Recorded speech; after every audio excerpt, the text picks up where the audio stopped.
Hi, good day everyone. I'm Jessabelia A. Cabilin, an MPN student of Biliran Province State University, highlighting the digital safety and security, its activities and technological impact that affects the organization or departments. So what is the concept of intrusion triangle and how the information security and protection from unauthorized access, use, disclosure, disruption, modification, and distraction? The intrusion triangle stands for confidentiality, integrity, and availability. In confidentiality, only authorized users should be able to access or modify data. In integrity, data should be maintained in a correct state and cannot be modified. And in availability, authorized users can access data whenever they need it. The CIA triad keeps the data secured. So the question is, does this tool can make our information more secure? The answer would be yes, of course. To understand how the CIA triad works in practice, one example would be a bank automated teller machine or ATM. For confidentiality, before allowing access to data, you will be required two-factor authentication. First is a physical card and the second is a PIN code.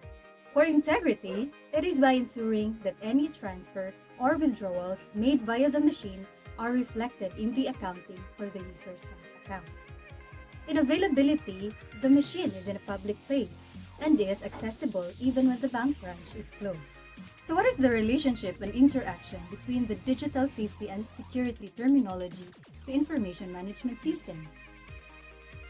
Information management system is a group of interacting hardware, software, and procedures that is used in handling information. Consequently, digital safety and security must be taught and practiced in order to avoid data, to have unauthorized access, used, exposed, disrupted, modified, or destroyed. Some of the basic terminologies that everyone should know are cybersecurity. It is the protection of internet-connected systems, including the hardware, software, and data from cyber attacks. Second, malware are program or code with malicious threat that usually steals data.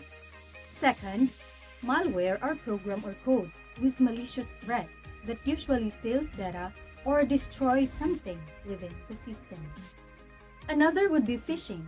So these are programs that often posing as requests for data from a trusted party, usually an email with a link that the user clicks and enters personal data. Password attacks. These are programs from a third party that tries to get access to your system. Next would be distributed denial of service attacks or DDoS attacks. So this focuses on disrupting the surface of a network by traffic flooding, which causes a lot of connection regress that ends into a system shutdown. Man in the middle is where someone is personating a party in order to get personal data from the receiver of the message or call.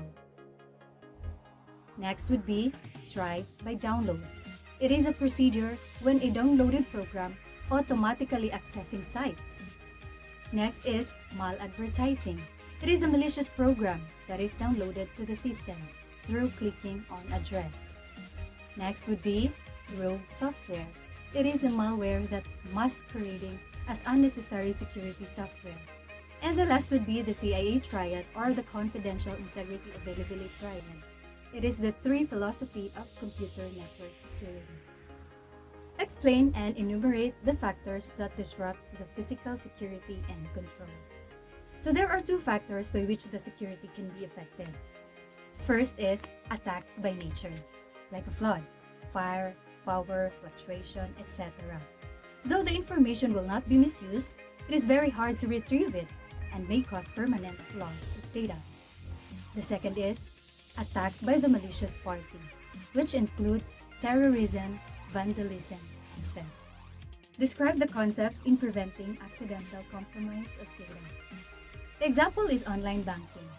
So you will make regular backup of files, protecting yourself against viruses or by running antivirus software, using a system of passwords so that access to data is restricted, the safe storage of important files, stored on removable disks, allowing only authorized staff, please take note of that, into certain computer areas. The example is ID cards and magnetic swipe cards. Always logging off or turning terminals off, and if possible, locking them.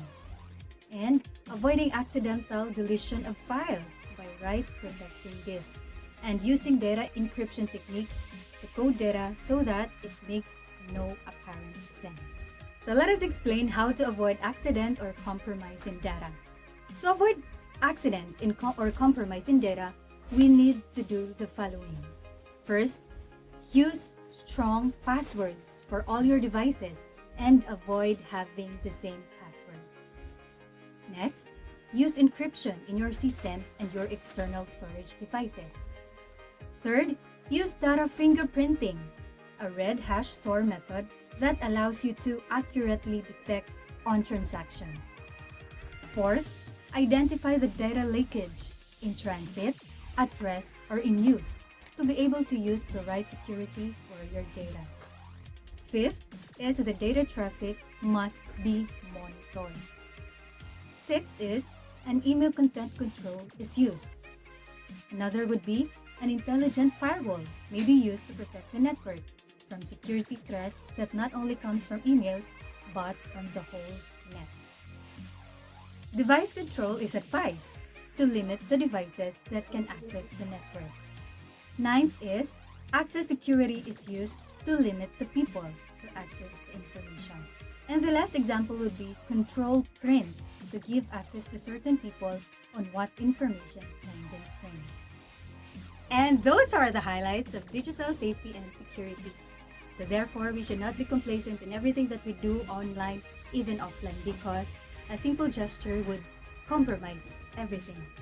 So thank you for watching and be safe everyone. Bye!